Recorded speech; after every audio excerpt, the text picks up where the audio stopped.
Hi hello कशात मजेत ना माहीत असायला पाहिजे. चला तर आज गुरुवारची पूजा करत आहे मी.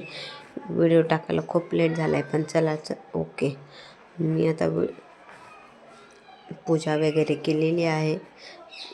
पूजा व्यवस्थित मांडलेली आहे, दिवाबत्ती केलेली आहे, रांगोळी वगैरे काढलेली आहे.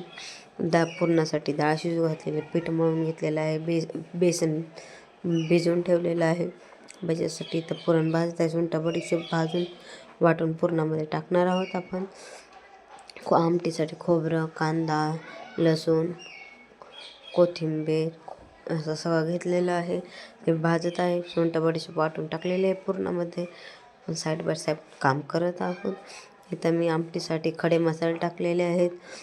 कढीपत्ता टाकून लाल तिखट, मीठ मसाला, काळा मसाला, हळद, मीठ टाकून आमटीचं वाटण बाकीचं टाकून सगळं आमटी ठेवलेली आहे परतण्यासाठी. इथं भाज्यासाठी ओवा, मीठ, हळद, कांदा सगळं टाकून ठेवलेलं आहे. पुरण वाटून घेत आहे मी. बघू शकताय पुरण वाटून तयार आहे आपलं. आमटीचं पण थोडं बघूया काय चाललं आहे. आमटी पण मसाला भाजतोय तोपर्यंत पापड भाजून घेऊया आपण. साईड बाय साईड कामं करायचीच आहेत आपल्याला, कधी ना कधी आपल्यालाच करायचे. तर चला पापड भाजत आहेत आपले. मी तर थोडेसे कुरड्या वगैरे पण भाजून घेते. बॉबी पिवा तळून घेतलेले आहे.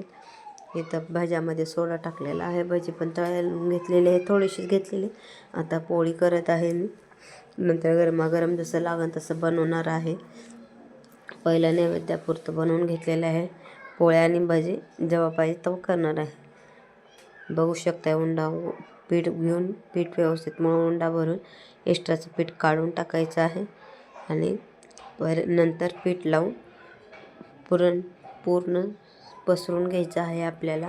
नंतरच पोळी लाटायची आहे. तुम्ही बघू शकता असं केल्याने व्यवस्थित पूर्ण पसरलं जातं आणि पोळी कधीही खूप मस्त होती माझ्याकडली. तर दोन्ही साईडने पोळी लाटायची आहे उलटून.